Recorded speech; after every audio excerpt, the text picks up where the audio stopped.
नमस्कार। कहानी संग्रह में हमारे सभी दर्शकों का हार्दिक स्वागत है।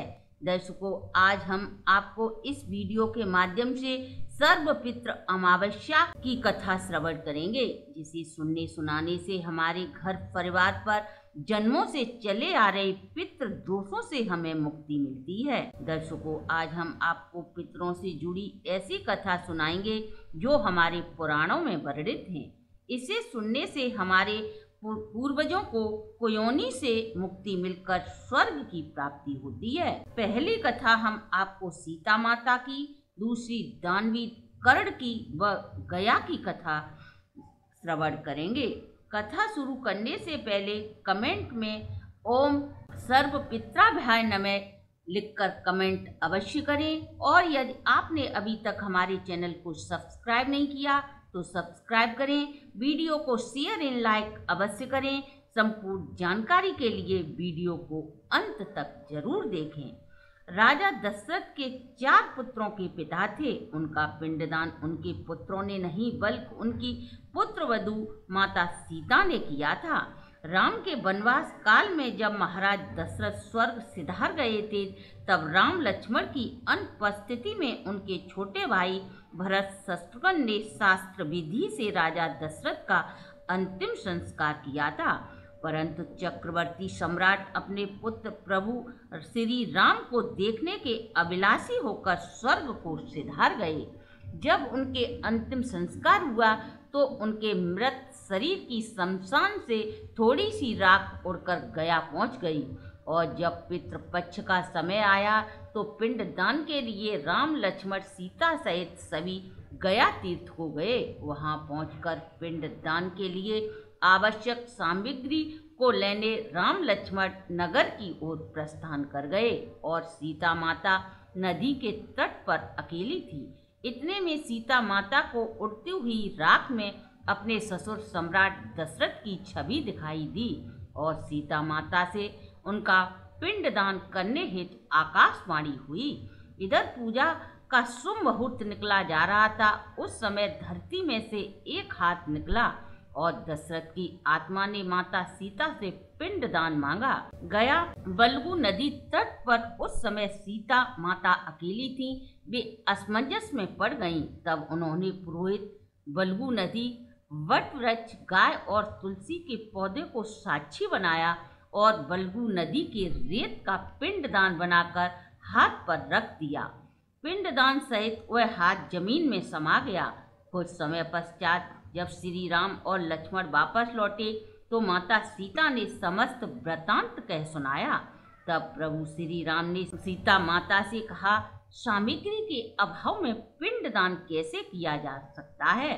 तब सीता माता ने कहा, उन्होंने नदी बलगु से पिता के पिंड मांगने पर उसकी मिट्टी से पिंडदान कर दिया, और इसके साक्षी है बलगु नदी, गाय, तुलसी, वट वृक्ष, ब्राह्मण व गाय। जब श्री राम क्रोधित हुए तब सभी ने इनकार कर दिया, लेकिन वट वृक्ष साक्षी बना और बोला, माता सीता ने मेरे समक्ष पिंडदान किया है। श्री राम दोबारा पिंडदान करने लगे। तभी आकाशवाणी हुई, पुत्र राम, पुनः पिंडदान की कोई आवश्यकता नहीं। शुभ मुहूर्त में सीता ने पूरे विधि विधान से यह कार्य संपन्न कर दिया है। तब श्री राम ने सीता माता की बात को सच माना। तब माता सीता ने बलगु नदी को श्राप दिया, आज से तू नाम मात्र की ही नदी रह जाएगी, तेरा समस्त जल सूख जाएगा। इसी श्राप के कारण बलगु नदी धरती के ऊपर न बहकर अंदर बहती है। इसे अंतः सलीला के नाम से भी जानते हैं। ब्राह्मण को श्राप दिया, वह कभी भी संतुष्ट नहीं रहेंगे। और गाय को श्राप दिया, जिस मुख से तूने झूठ बोला है उससे कभी भी नहीं पूजा जाएगा। तुलसी के पौधे को श्राप देने के कारण आज भी गया में तुलसी का पौधा कहीं भी दिखाई नहीं देता।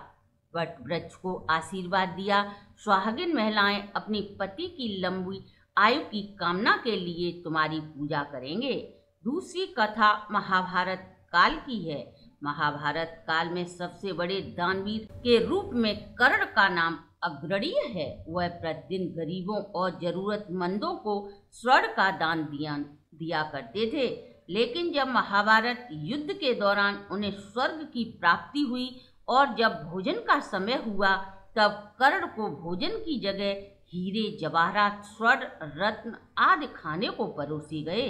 इस प्रकार का भोजन देखकर वे चौंक गए और उन्होंने इंद्रदेव को पूछा, सभी लोगों को खाने को सामान्य भोजन है, फिर मुझे भोजन में स्वर्ण, आभूषण, रत्न क्यों परोसे गए हैं?